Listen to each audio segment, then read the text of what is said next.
I'm going on. I'm going to have this. Brethren, bottom line, when the Christian is down there and he can barely crawl, he can barely move, he's been beaten down, Satan's been upon him, he's discouraged. Brethren, I'll tell you, even in the midst of that, this is what keeps a man going. Because even in the midst of all that, he realizes, he comes to the reality, he hears the Word of God, it's momentary, it's light, and Christ is at the end of this thing. He's going to move on through. But brethren, when you have somebody that's not fully persuaded that Christ is worth trading everything for, then what happens? He hesitates. He backs down. When something is needed, when something is required, when some sacrifice is appropriate, he hesitates. He's always balking. Why? Because he's not confident. See, it's more like the old poor me attitude. Look at how much I'm already doing kind of attitude. Look at what I've already done. He's always keeping a checklist of everything that he's already had to give up because it's been so difficult, because it's been such a trial, because it's been things he hasn't really wanted to give up. He keeps a stark record of it. Well, I've done this, and I've done this, and I've done this. Whereas, brethren, how often have the missionaries... Have you ever read Adoniram Judson? He said at the end of his life, I have never made a sacrifice. Judson, you've never made a sacrifice. If you read his life, through bitter tears, he laid 2 wives in their graves. He laid numerous children in holes in the ground. He was in a prison that it's not like anything describable here in the West. And he gets to the end and he says, Hudson Taylor said the same thing, brethren.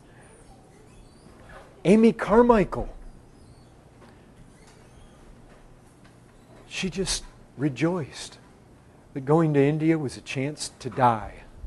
You see, when a person is living their life and not even their own life is dear to them, they're not keeping a checklist. You know what you find there on Judgment Day? Lord, when did we do those things? Versus this person that's always hedging. They know exactly when they did everything. They keep a list. They check it twice. Why?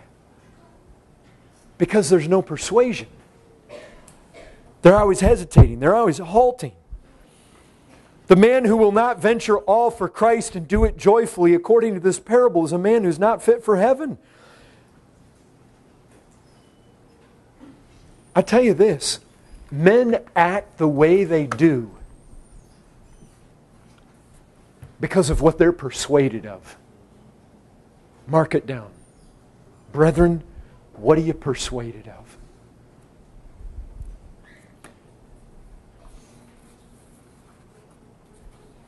I just ask you this in wrapping up here. Do you have a passion, a joy? Have you made such a calculation? Christ and all other things. And with joy been able to say, Christ is worth more. It's not always easy what He's going to require of me, because sometimes it's homes, it's family. You see those kind of things given up for the sake of Christ. Sometimes it's difficult. But brethren, the bottom line comes down to this. I know some of you have, brethren, it's going to be part and parcel and par to the course. We are going to have Satan rush upon us. And according to 1 Thessalonians chapter 5, some of us are going to be more feeble and weak than others. You're going to be more susceptible to Satan coming in and trying to convince you you're not saved, disturb your peace in that area. I recognize that's true. Brethren, I don't think it's appropriate just simply to tell the whole church that, when doubts come, that you just need to not concern yourself with it, because it's not true. Some of you may very well be in our midst and you may be lost. Bottom line, when it all comes back to this, right down to here, here's the reality. Again, seems like so many times, so many opportunities today. Pilgrim's Progress, you know he's in the interpreter's house. And he sees a fire over against the wall. And he sees a man with a bucket of water throwing it on the fire. But every time the man throws the bucket of water on the fire gets bigger.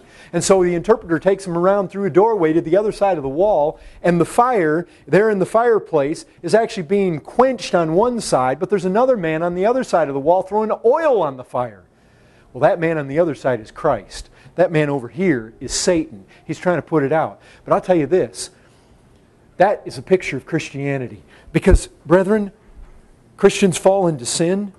They do. They fall into despair. They fall into sorrow. They fall into discouragement. Of course, they fall short. They fail. They mess up. They dishonor God. They stumble. Make fools of themselves at times. Brethren, I've been there, done that. You have too. We know these things. But here's the thing. In your inner being, do you come back to this persuasion over and over and over again? That Christ is all I need, all my hope, all my salvation, all my treasure. Brethren, because here's the reality. No matter how much Satan may throw wet blankets on us, throw buckets of water on us, we have Christ over there with His buckets of oil, throwing them on, bringing us back to this persuasion over and over and over. This is worth having. Brethren, this is a mark of the genuine work of the Spirit of God in the life of a sinner. Lay it down.